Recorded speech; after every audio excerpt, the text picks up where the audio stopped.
కామారెడ్డి జిల్లా నిజాంసాగర్ మండల కేంద్రంలోని ఆయకట్టు పంటల కోసం ఎమ్మెల్యేలు పోచారం శ్రీనివాసరెడ్డి, తోట లక్ష్మీకాంతారావు ప్రాజెక్టు నుంచి నీటి విడుదలను ప్రారంభించారు.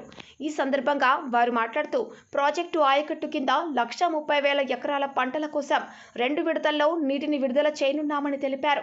ప్రస్తుతం ఆయకట్టుకు సాగునీటి అవసరాల దృష్ట్యా సీఎం రేవంత్ రెడ్డితో మాట్లాడి నీటి విడుదలకు గ్రీన్ సిగ్నల్ ఇప్పించామన్నారు. ఆయకట్టు రైతులు నీటిని సద్వినియోగం చేసుకోవాలని ఆయన కోరారు. కార్యక్రమంలో జెడ్పీ చైర్పర్సన్ దఫేదర్ శోభ, మాజీ ZP chairman Dafedar Raju, CE Srinivas, SE Vasanthi, EE Solomon, MPP Pattola Jyothi, Durgareddy తదితరులు పాల్గొన్నారు.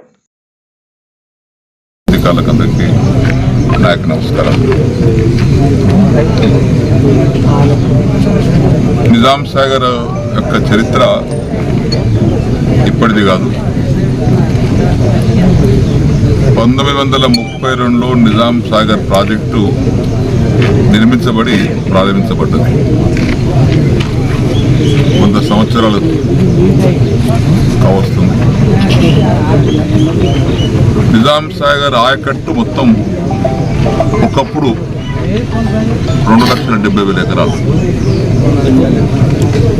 కాలక్రమేణా నిజాంసాగర్ రావాల్సినటువంటి వరద నీరు తగ్గటం వల్ల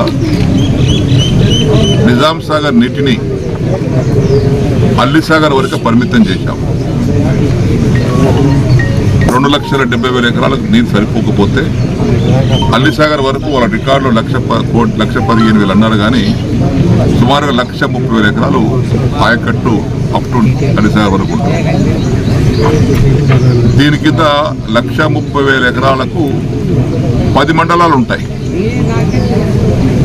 జూక్కల్ కాన్స్టిట్యున్సీ, బాన్సువాడ కాన్స్టిట్యున్సీ, బోధన కాన్స్టిట్యున్సీ 3 నియోజకవర్గాలు కలుపుకొని 10 మండలాలు ఈ 1,30,00,000 ఎకరాల ఆయకట్టుకు విస్తరించబడ్డది. అయితే తెలంగాణలో ఇతర ప్రాంతాలలో రైతులు నార్మల్లు ఇప్పుడు పోసుకుంటుంటే మన ప్రాంతంలో రైతులు ఉత్సాహంగా నార్మల్ ముందే పోసుకునే అలవాటు ఉంది. ఎందుకంటే వానకాలం పంటను రోహిణి కార్తెలో నార్మల్ పోసుకుంటే, మృగశిర కార్తె, ఆరుద్ర కార్తెలో నాటు వేసుకుంటే పంట దిగుబడి బాగుంటుంది, రోగాలు తగ్గుతాయి. దాంతోపాటు మళ్ళీ 2వ పంట కూడా ముందు వేసుకోవడానికి అవకాశం ఉంటుంది. కాబట్టి వడగళ్ల వాన, ఏప్రిల్ పడేటువంటి వడగళ్ల వాన దెబ్బ నుంచి మనం తప్పించుకోవచ్చు.